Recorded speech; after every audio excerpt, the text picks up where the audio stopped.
रूपं सागरजातं सहगण रघुनाथान्वितं तं सजीवं साद्वैतं सावधूतं परिजनसहितं कृष्णचैतन्यदेवं श्रीराधा कृष्णपादान् सहगणललिता श्रीविशाखान्वितांश्च नम ॐ विष्णुपादाय कृष्णपृष्ठाय भूतले श्रीमते भक्तिवेदान्त स्वामिन्निति नामिने नमस्ते सारस्वते देवे गौरवाणी प्रचारिणे निर्विशेष शून्यवादी पाश्चात्य देश तारिणे हे कृष्णा करुणा Sindhu Deenbandhu जगतपते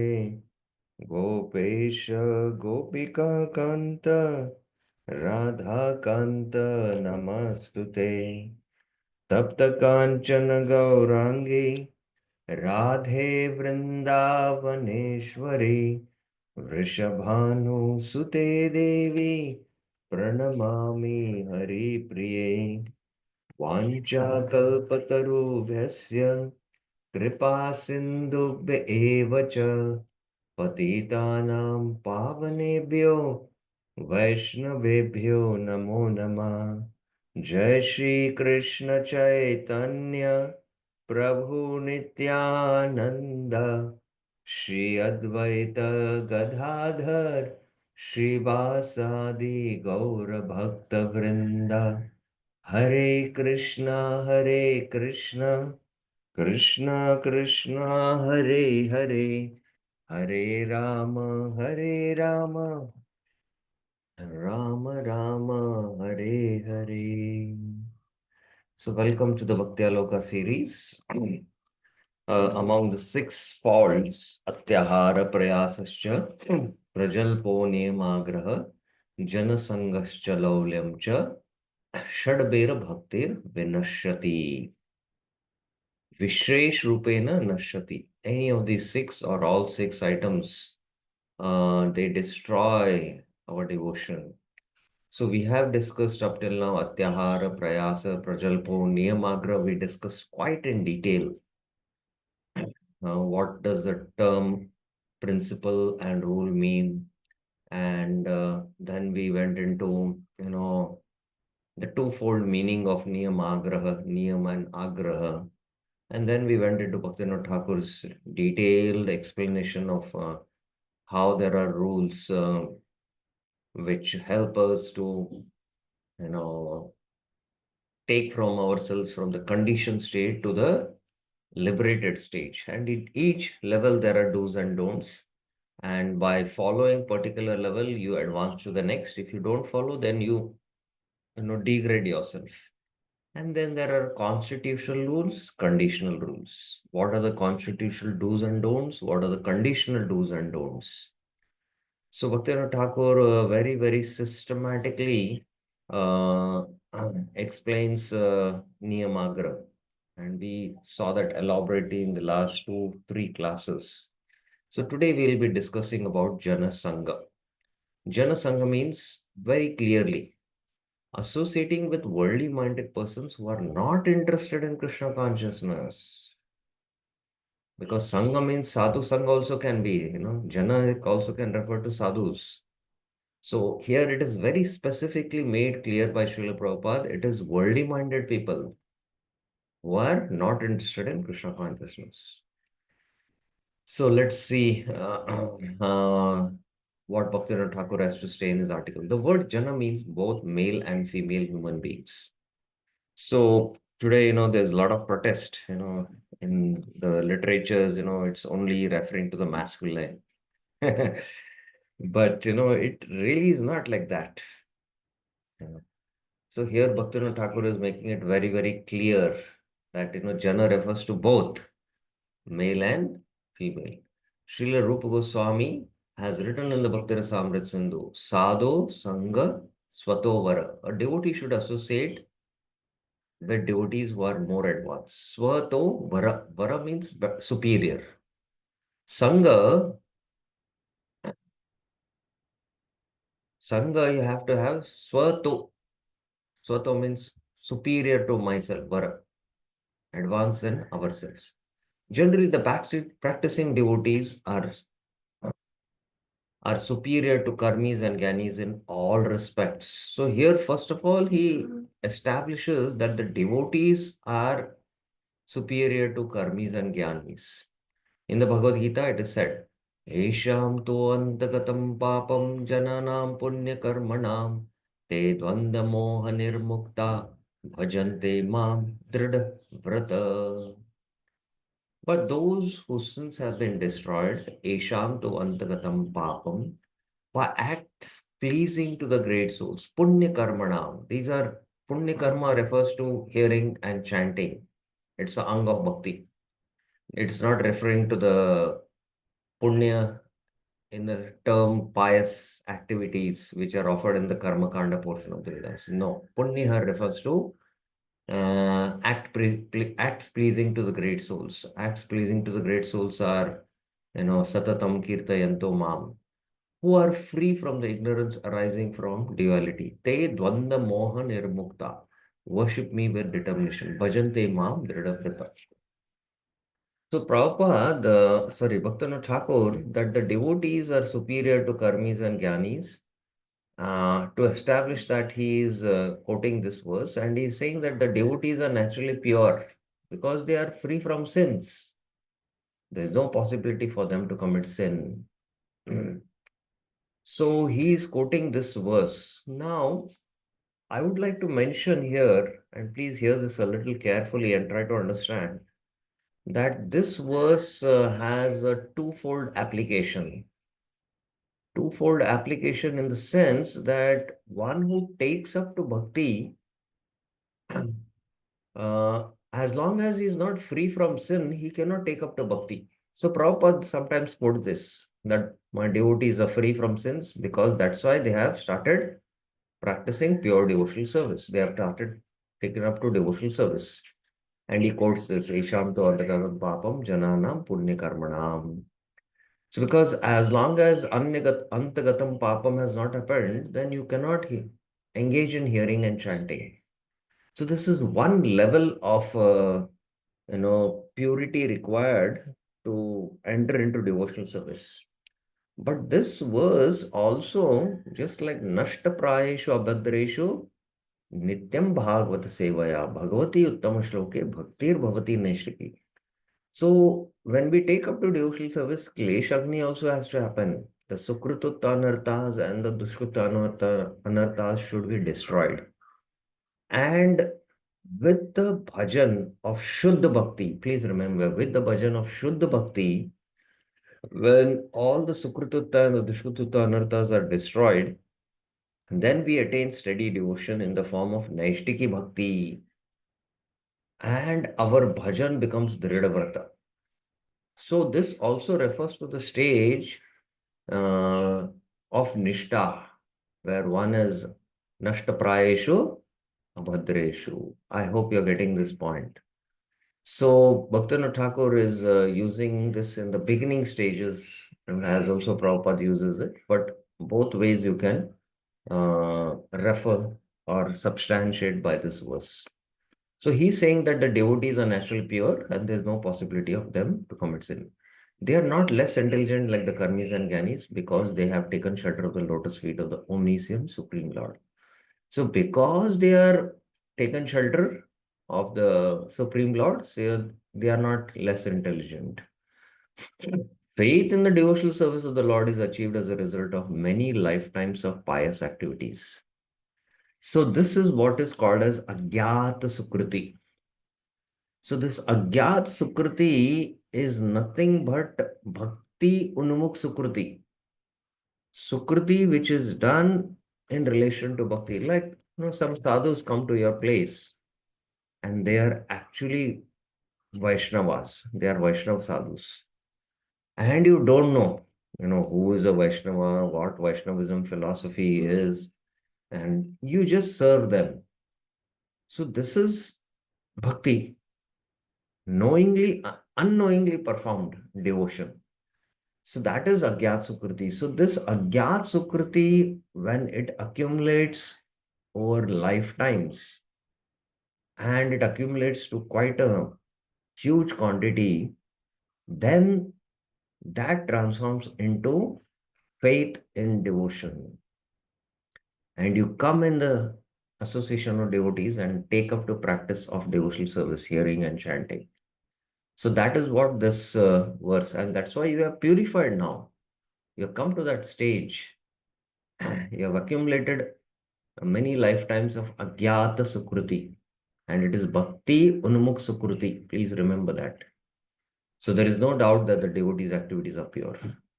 So even from beginning stages, it is said that the devotee's activities are pure. But here also you have to understand, but he has to come to the platform of Nishtha, then he is on the level of a Madhyamadikari, and that helps him to take at least uh,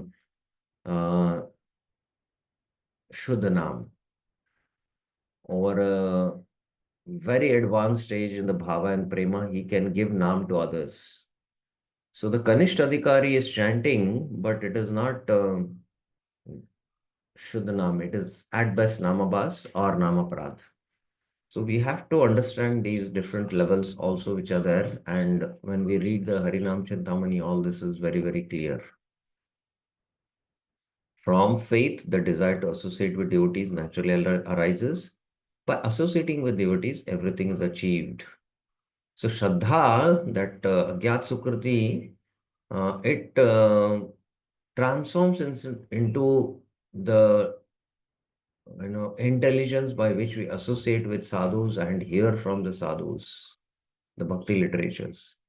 The glories of sadhu Sanga is mentioned in the Adi Purana as follows. So you can see the flow of thought in Bhaktivinoda Thakur's article. He spoke about how the devotees are superior to karmis and gyaris, and how the devotees are pure, and how by accumulating agyat sukruti, then one has faith, and this faith means sadhu sangha.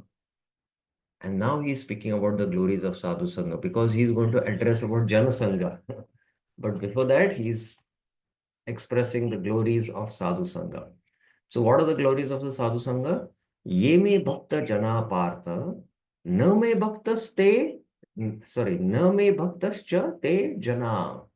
Mad bhakta nam cha ye bhaktas, te me bhakta tamamata. Lord Krishna told Arjuna, those who are my direct devotees, ye me bhakta jana partha, are actually not my devotees. Na me bhaktascha te jana. But those who are devotees of my servants, mad bhaktanam cha ye bhakta, are factually my devotees. Te me bhakta tama mata. They're factually or the best of my devotees. So here the glory of sadhu sangha is mentioned. Those who are associating with my devotees, they are my devotees. Those who are associating with me, Krishna is saying they are not my devotees. So I'm asking you a question. If you're given an option that you have a choice that you can, you know, associate with Krishna or associate with a sadhu, whom would you choose and why? Who will answer this?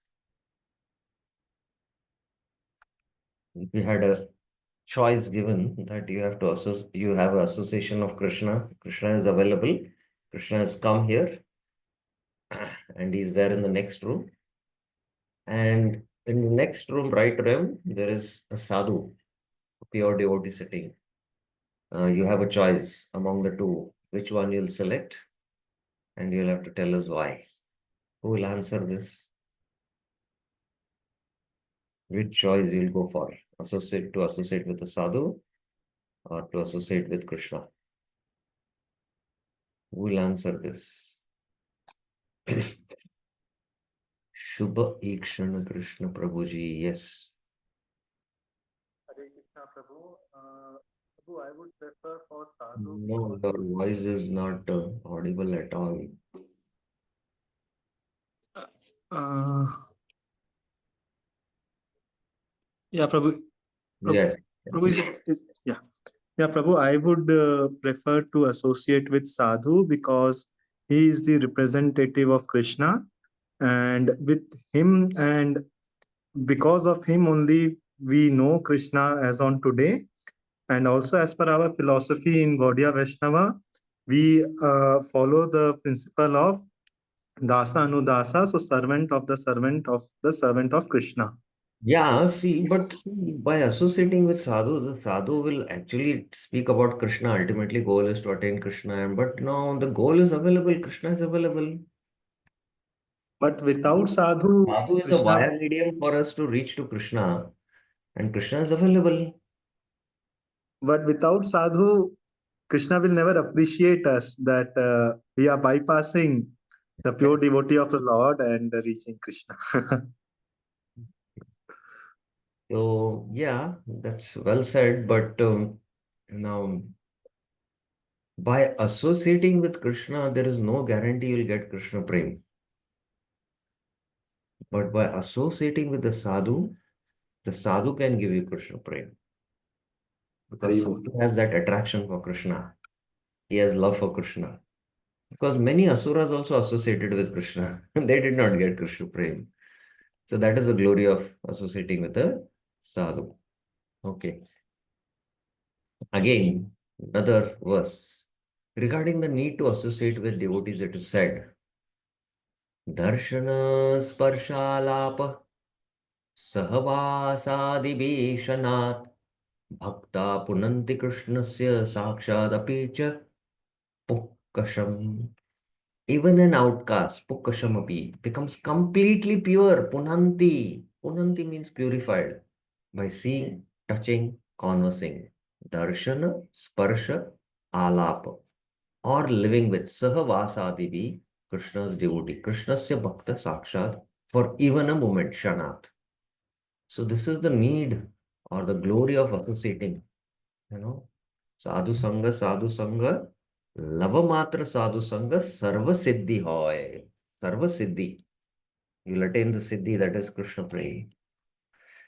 The Srimad Bhagavatam states, this is the third reference, Naishamatistavat Urukramangrim Sparshat Anartopagamo Yadartaha Mayasam Padarajo Vishekam Nishkinchananam Na Vrinitayavat. As long as their intelligence, Yavat Mati, does not accept Na Vrinita, the dust from the feet, Pada Rajo Abhishekam of devotees, Mahiyasam, Mahiyasam, having no material desires, Nishkinchananam. So here the sadhu is spoken of a Nishkinchana or a Ananya Bhakta or a pure devotee. And here also their Bhakta, is also referring to a pure devotee. Please remember that. The intelligence of these people, Esha Mati, will not realize the lotus feet of the Lord. Parshat Tavad Urukrama Angrim, whose secondary goal, Yadartha, is destruction of samsara. Anartha Apagama. So ultimately, uh, uh, by only associating and taking the dust from a feet of a pure devotee, then what will happen? We will realize the lotus feet of the Lord. The scriptures often state that without the association of devotees, Bhakti Devi will not manifest in the heart. Please remember. Because Krishna also directly doesn't give bhakti. Krishna has invested that power in he has given the power of attorney to his pure devotees, especially the Madhyamadhikaris and the Uttamadhikaris who come down to Madhyamadhikari platform. They are having bhakti in their heart. They carry bhakti in their heart. And bhakti from their heart, when they desire, not Krishna desires, they desire that this person should become a devotee. Just by that desire, Krishna, the bhakti from their heart flows to the heart of such a person. And bhakti gets transplanted in the heart of that candidate. So Bhakti Devi is not going to manifest in their heart without the association of devotees. It is most necessary for sadhakas to associate with devotees. Therefore, in this context, the word Janasanga is understood to mean persons who are devoid of devotion. So here Bhaktivinoda Thakur is now coming to the uh, uh, negative connotation of the meaning of Janasanga. So the negative connotation is not to associate it with worldly minded people, and the positive connotation of Janasanga means to associate it with devotees. That is not called as Janasanga. That is why Srila Rupa Goswami has included the instruction to give up worldly association as one of the limbs of devotional service. So Rupa Goswami in his Bhakti Rasamrit Sindhu, he has spoken about the 20 limbs. There are 64 limbs. In the first 10 are the do's and the first 10 are don'ts. And these first 20 are very important. Ado Guru Pad Ashraya, it begins with Guru Pad Ashraya. And Diksha Shikshanam, hearing from the spiritual master. And Vishramena Guru Seva. So these first three are all related to associating with the sadhu. And then after narrating the first 10, then he narrates the first 10 don'ts. Then he says this. In the Bhakti Rasamrita Sindhu, it is said, Sanga Tyago Vidurena Bhagavat Vimukher Jane. So you have to very clearly, Bhagavat Vimukher Jane. Bhagavat Unmukh Jana. My Mukh, it is called. One who desires to attain devotion to Krishna should carefully give up the association of worldly people. So here also Jana Sangha is being spoken. That means the devotee should not engage in the activities mentioned in the fourth verse of Updeshamrit with worldly people. Like, dadati pratigranati, giving and taking, guhyamakyati prichiti, revealing confidentially your heart, and then having prasadam with them and serving them with worldly minded people. This is where exchange of affection happens.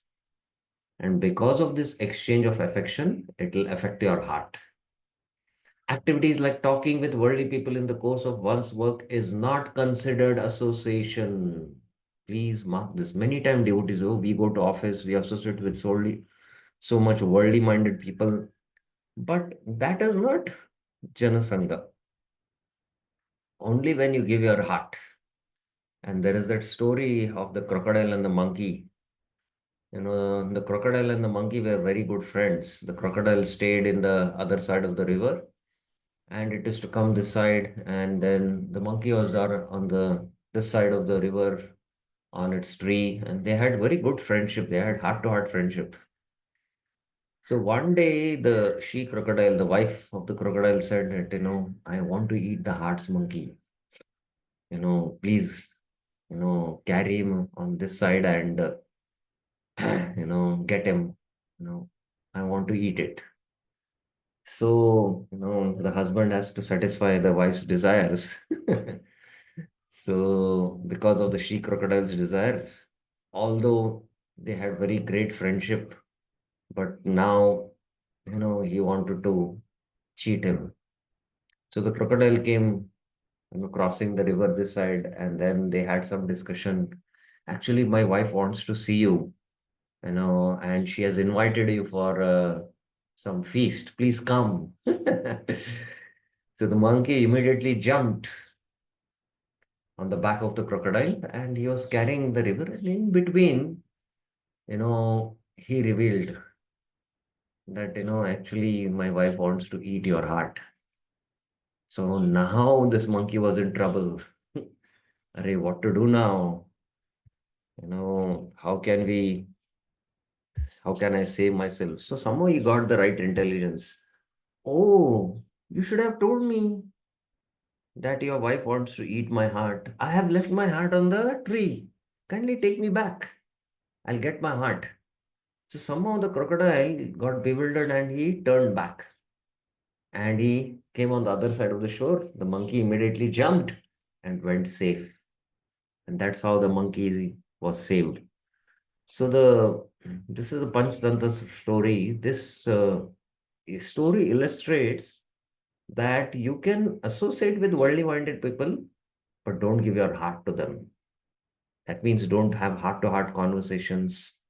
Don't do these six loving exchanges. When you do these six loving exchanges, then there is affection, and with that affection, your heart is affected, and there is contamination and pollution in the heart.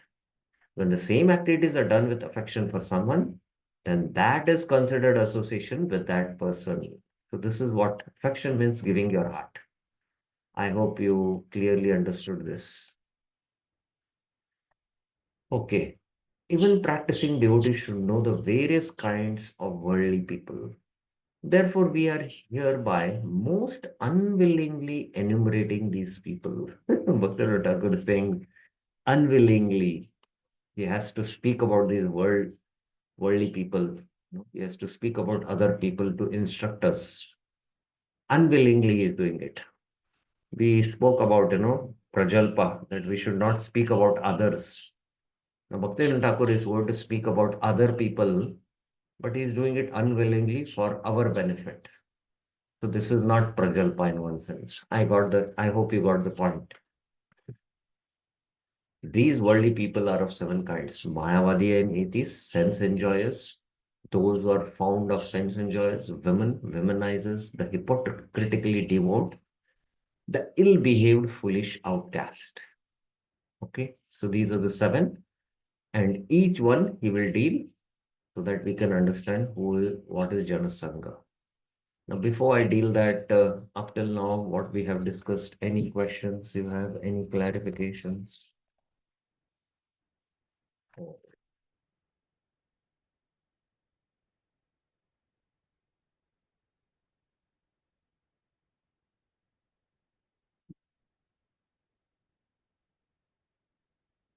Any questions or any clarifications? Okay, so let's go ahead now with the first one, the Mayavadi and the atheist. Every practicing devotee should know the very. Okay, I have finished. Now the first, the Mayavadi and the atheist. These are together classified. The Mayavadis do not accept the eternal name, form, qualities, and pastimes of the Supreme Lord. They are all Maya, they say. The Lord's name is Maya, the Lord's form is made of Maya. It's a material form. And these are Saguna qualities, not Nirguna, and his pastimes are all Maya. They consider the living entity as a product of Maya. Therefore, in their opinion, the living entity has no eternal existence. But this has been refuted by Krishna in the Gita. Natvevaham jatu nasham, natvam neme janadipa, na chaiva pavishyami, sarve vayam ata param. So we are eternal. Our existence, our identity, sense of identity is eternal. It was there in the past, it is there in the present, and it will continue in the future. It's not that existence merges into one homogeneous, which is Brahman. No, they don't accept this eternal existence. So this is one defect of their philosophy. They do not consider devotional service eternal. Rather, they consider it as a temporary method to cultivate knowledge. So these Mayavadis, Brahmavadis and Mayavadis, especially the Mayavadis, they also perform certain kind of devotion, but that devotion is a step ultimately to climb up and merge in the impersonal Brahman, and then you have to, just like you climb on the ladder and you throw the ladder up when you go up. So they say it is a temporary method to cultivate knowledge. All the Mayavadi conclusions are opposed to the principles of devotional service. Therefore, by associating with Mayavadis, one's devotion gradually disappears. So this is the effect of associating with Mayavadis. Now he gives a praman for this. Sri Swarup Damodar gave the following instruction in Chaitanya Charitamrita Antilila.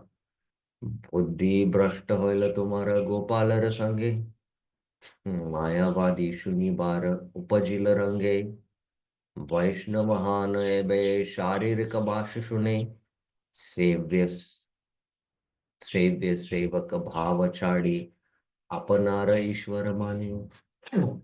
You have lost your intelligence in the association of Gopal, and therefore you are eager to hear the Mayavad philosophy. When a Vaishnava listens to the Sharirika Bhashya, the Mayavad commentary upon the Vedanta Sutras, he gives up the Krishna conscious attitude that the Lord is a master and the living entity is servant. Instead, he considers himself the supreme Lord. This is you want to take the post of the Lord.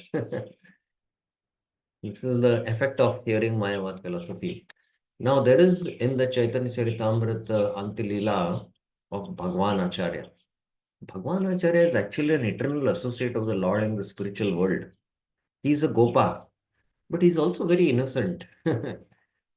And, being innocent, his brother, Gopal, he had gone to Banaras to study, you know, Vedas, Vedanta Sutra.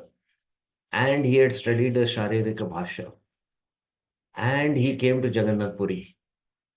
And because Bhagwan Acharya and Gopala brothers, he started associating with his brother and he composed, some glorification of Jagannath. But there he compared the body of a Jagannath to be like body made of material elements.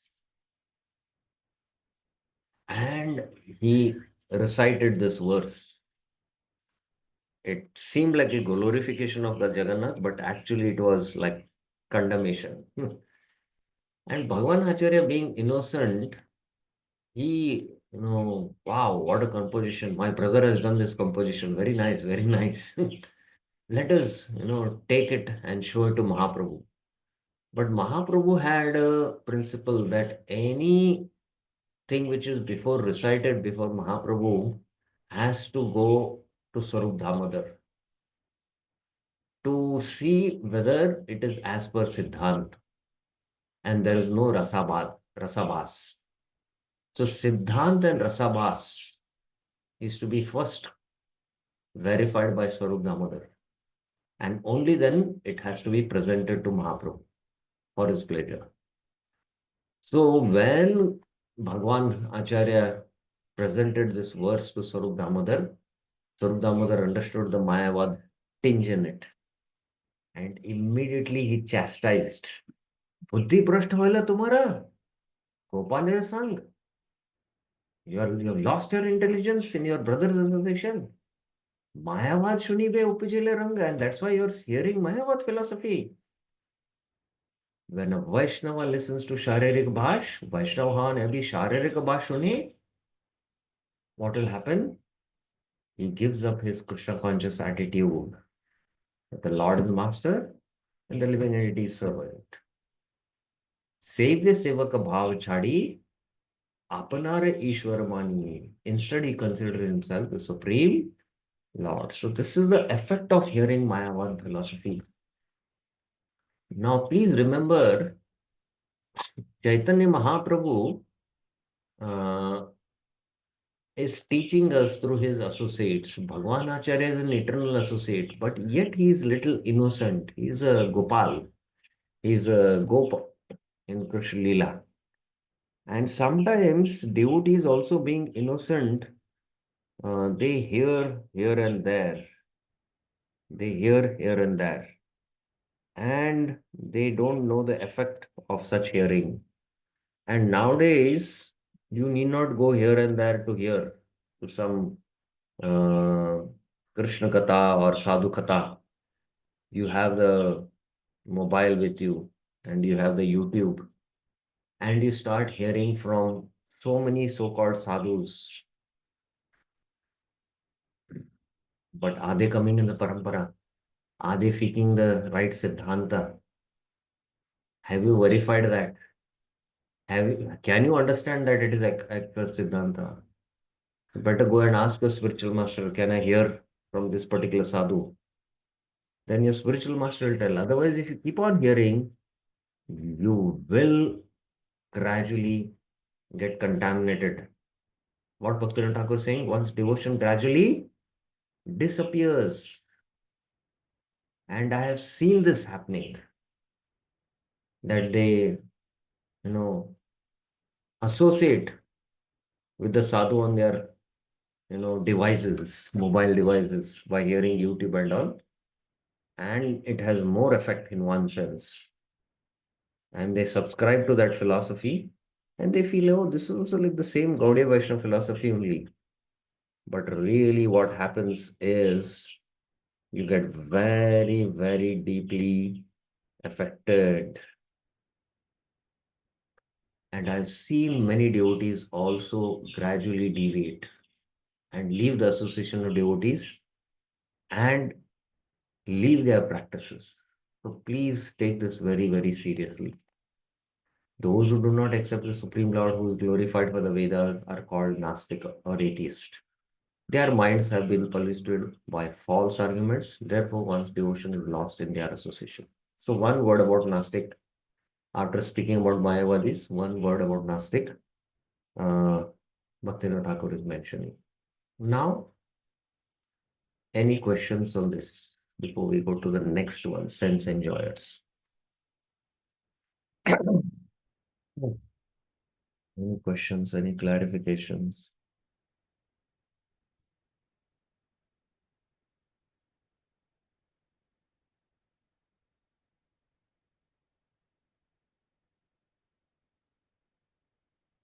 Any questions?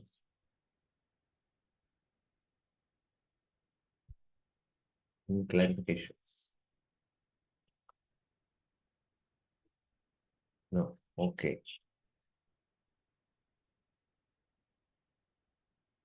Fine. Let's go now to sense enjoyers. Association with sense enjoyers is harmful. Those who are always busy associating with sense enjoyment are filled with blasphemy, envy, and violence.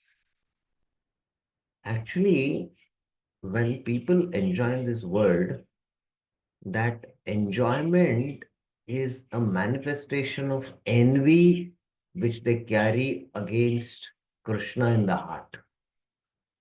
Please note this statement. When you take the role of an enjoyer, then it is a manifestation of envy in the heart against Krishna, not against demigods, because you are not part and parcel of the demigods. We are part and parcel of Krishna. Mamevamsho Jiva Loka, Jiva Bhuta Sanatana. Especially, Krishna performs his Ras Leela and he enjoys with unlimited gopis, millions and millions and trillions of gopis. And we in this world, material world, when we try to enjoy with the opposite sex, that is actually a manifestation of envy because we are taking the position of an enjoyer. We are trying to compete with Krishna. So that is envy and jealousy or blasphemy or violence. Quarrel, argument, and hankering for sense enjoyment is their life.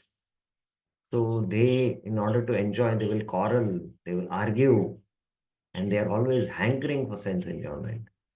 The more they enjoy, the more their thirst for enjoyment increases.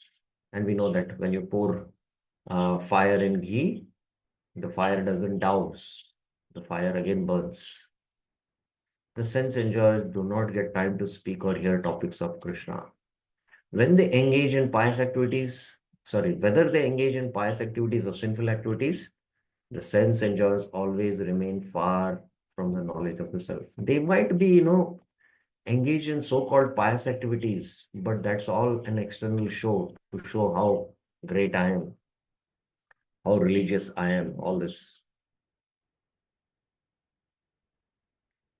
Therefore, in the Chaitanya Charitamrita, Sri Chaitanya Mahaprabhu has said, Visharanna khaile, malina hoye man, malina man hoyle nahi Krishna rasparan. When one eats food offered by the materialistic man, one's mind becomes contaminated. And when the mind is contaminated, one is unable to think of Krishna properly. Those persons who externally engage in sensual activities and accept sense of jhana just to maintain the body and soul together, but internally engaged in their constitutional position as servants of Krishna are not counted among the sense enjoyers who are attached to the fruits of their works. So devotees also might externally have to, enjoy the senses.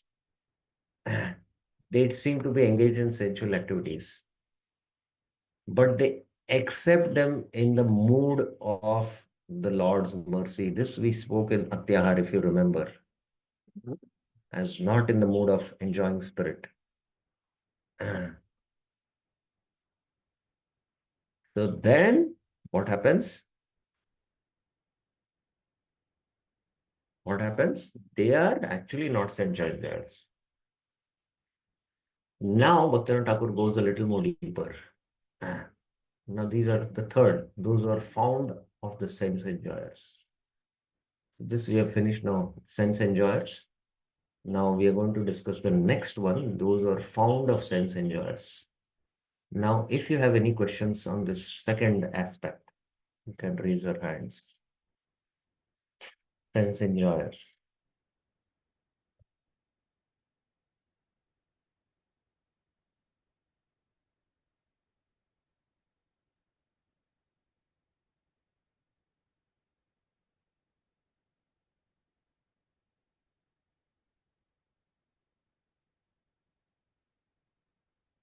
Any questions, any clarifications?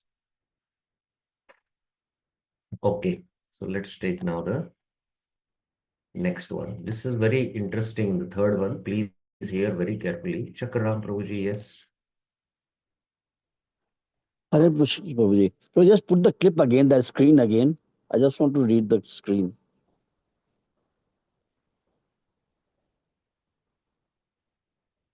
Yeah. No, your voice is not clear. No, I just want to read this again, or just repeat this again. The sense Pardon? enjoys. Just repeat this part again. Explain the part again. This part.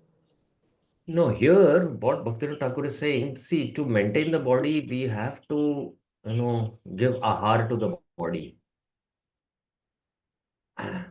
That ahar, what we have to take in the spirit that it is Lord's mercy and it is meant to maintain my body, and not in the spirit of enjoyment. If you're doing that, then it is not sense enjoyment. Externally, it might look that, he's also enjoying the food.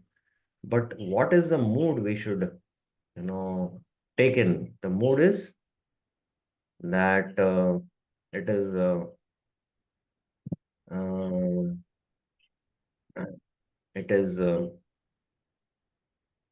it is in the mood that I am taking this as a mercy of the Lord and for serving the Lord to maintain my body. So in that mode, when we take, then it is not sense enjoyment. That's the point. Okay. Thank you, Prabhuji. Okay, fine. Okay, the third one we will take up and we'll stop for today and we'll continue this discussion tomorrow. The third one we will take up now.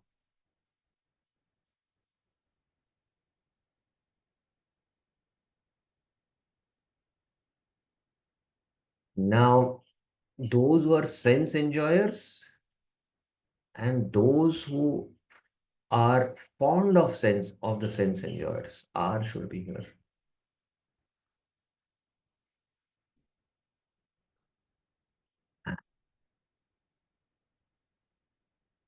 Now, the sense enjoyers and persons fond of the sense enjoyers of sense enjoyers are both worldly minded. Persons who are fond of sense enjoyers are themselves also sense enjoyers because they always think of sense enjoyment within their hearts. There are some people who are not themselves sense enjoyers, but they take pleasure in associating with sense enjoyers. So they are not able to enjoy the senses because they don't have that facility. Just like sometimes two friends are there, one person is very rich and he's enjoying. The other person is poor and he cannot enjoy because he doesn't have the money, but he likes to associate with this rich person, not because of friendship. He wants to associate so that he can also maybe get some sense enjoyment in that association. So he is always in his heart meditating on how I can enjoy similar to my friend who is enjoying. They are fond of sense enjoyment. So that's why they take pleasure in associating with sense enjoyers. Their association should be renounced because they will soon become sense enjoyers and bad association themselves. There are two types of sense enjoyers: those who are extremely attached to sense enjoyment and devotees who are attached to sense enjoyment. Now, please mark this and hear very, very carefully. So there are two types of sense enjoyers. One is, you know, those who are extremely attached to sense enjoyment and devotees who are attached to sense enjoyment. So even devotees are attached to sense enjoyment. Bhaktivinoda Thakur is very, very practical here. And then let us see further what he is explaining. Associating with those who are extremely attached should be totally rejected. Those who are extremely attached to sense enjoyment should be totally rejected. The devotees who are attached to sense enjoyment are of two types. So now he spoke about devotees also who are attached to sense enjoyment, and they are of two types. Those who have included the Lord as a part of their sense enjoyment, and those who have kept the Lord in the center of their sense enjoyment. Now, this requires some clarification, and please hear carefully and try to understand this. After I go through the slides, then I'll explain what it means. Those who have included the Lord as a part of the sense enjoyment, and those who have kept the Lord in the center of their sense enjoyment. Association with the later type, that is, those who have kept the Lord in the center of this enjoyment, is preferable to association with the former. That is, those who have kept the Lord as part of their enjoyment. Although those who engage in sense enjoyment according to religious codes are better than the sinful sense enjoyers, still the practicing devotee should not associate with them until they become devotees. So here in this paragraph, Bhaktivinoda Thakur is speaking about those who are followers of the Vedas, who are karma kandis.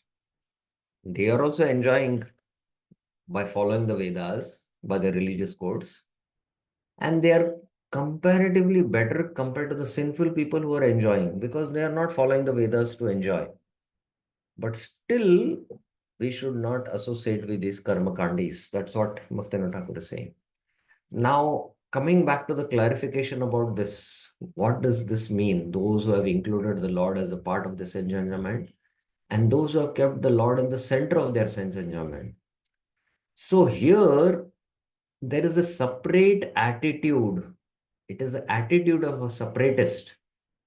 That I'll give you an example. This is like a difference between Nishkama Bhakti and Sakama Bhakti. Nishkama Bhakti is that the bhakti is performed without any desire and with the exclusive desire to please the Lord. Like the Lord tells in the Bhagavad Gita, Patram Pushpam Phalam Toyam, fruits, vegetables. The Lord likes shak. Mahaprabhu likes shak. So I purchase shak, cut the vegetable, cook it very meticulously, and offer this shak and anna to Gaurnitai. And then after it is offered as bhoga and the prasad comes, and then I relish this prasad, I honor this prasad, and how Mahaprabhu has relished the shak. In this spirit and mood, you know, uh, I'm also relishing, I'm also enjoying the prasad, but it is in a mood where the Lord is in the center of their sense enjoyment. Whereas I like pasta. It is I who want to enjoy pasta. And, I buy the ingredients, I cook the pasta, and then, I want to enjoy this, but, first I have to offer it to the Lord, Yad karoshi yad ashnashi yad joasi yad dadasi tat kurusva madarpanam.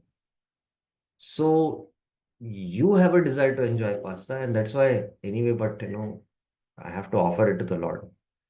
You are not making that pasta for the Lord's pleasure. For your pleasure, you are making. So those who have included the Lord as part of their sense enjoyment, that is the difference. So this difference is a difference between a Sakama Bhakti and Nishkama Bhakti, or Shuddha Bhakti and Mishra Bhakti. So that is the difference. This is a subtle difference, and associating with one who is practicing Shuddha Bhakti, first of all, you have to understand who is a Shuddha Bhakta, and that kind of association is also rare. So we, it's difficult to get that kind of an association also. That's the point I meant to make. So there are two types of sense enjoyers. Those who are extremely attached. This should be totally rejected. And there are devotees attached to sense enjoyment. Some make the Lord as a part of the sense enjoyment. This is not preferred. And the Lord in the center of enjoyment, this is preferred. So this difference is of the difference of Nishkama Bhakti and Sakama Bhakti, as I mentioned.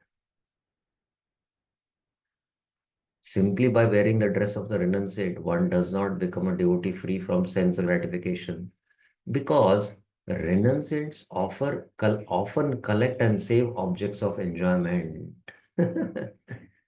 So if you're collecting, then you're doing atyahar. Today there was, very special feast. There was gulab jamun offered. So you have the gulab jamun, but you keep in your dabba, so that evening I'll have it. So if a renunciate is doing, he is collecting to save the objects of sense enjoyment, then he is performing atyahar. On the other hand, many persons resemble sense enjoyers, but utilize everything in the worship of Lord Hari in the mood of detachment. So there can be some grahasthas who are working very hard, who have a lot of facilities at home, but all those facilities they have at home for serving the Vaishnavas, serving the Lord. Say externally they are living a very opulent life. They're resembling like sense enjoyments, but everything they might be utilizing for the Lord's service. So we have to have this clear understanding. Considering all this, the practicing devotee should give up the association of sense enjoyers and those fond of them and engage in devotional service in a secluded place, if he is fortunate in the association of genuine devotees. Okay, now the next one is association with women, which we will take up in the next class. So any questions, any clarifications up till now? Shubha Ikshana Krishna Prabhuji. Yes. Hare Krishna Prabhu. Prabhu, the first slide of this last point, like those who are fond of the sense enjoyers. So in that, Prabhu, there are two types of sense enjoyers. Yeah, the last point, there are two types of sense enjoyers: those who are extremely attached to the sense enjoyment and devotees who are attached to the sense enjoyment. So Prabhu, if my understanding is correct, is like the second one is better than the first one. Yeah, the second one, not to be associated at all. Not to be associated at all. You should never associate with those who are extremely attached to sense enjoyment. Totally rejected. And then there are devotees who are attached to sense enjoyment. There are these two classifications. This is not preferred. This is preferred. Yes. Now, within this, Prabhu, as an example, nowadays in our ISKCON, what do I say, congregation and in our circle, we see that lot of devotees are traveling abroad, and they say that, have you been to this temple or France or London or US or here and there? So how do we understand this if we relate to this point whereby they plan to visit the centers of ISKCON in the worldwide, where all Prabhupada had established all our ISKCON temples. So if they have the center as Krishna, then it is okay. And if they are having the same as a devotee for enjoyment of a travel purpose, or how shall we understand this, Prabhu, if it will relate to this point? It is not so easy to understand, what is their ulterior motive. It is basically that they might be giving an excuse that, we are going to these places because Prabhupada has established centers. But their motives might be that they want to see these worldly places. And you can also understand by many other factors, like how much they go and spend their time in those places. Like an entire day is there in New York, Bhakti Center, and they visit this Bhakti Center for half an hour, and throughout the day they are shopping in the city, you know.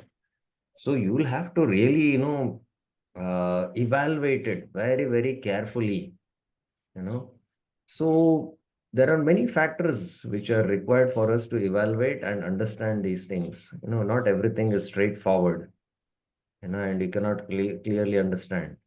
So basically, one thing one has to remember, that the tendency to propensity to enjoy is very deep rooted in the heart. It's very deep rooted. So, what kind of reasoning the mind is giving, you will have to see that. You'll have to see that. And then only, carefully evaluate with your spiritual master or your spiritual mentors, and then, you know, come up with a uh, come up with a correct understanding. Is it okay? Yes, Prabhu. Thank you so much. Yeah. Yes, Priya Mataji.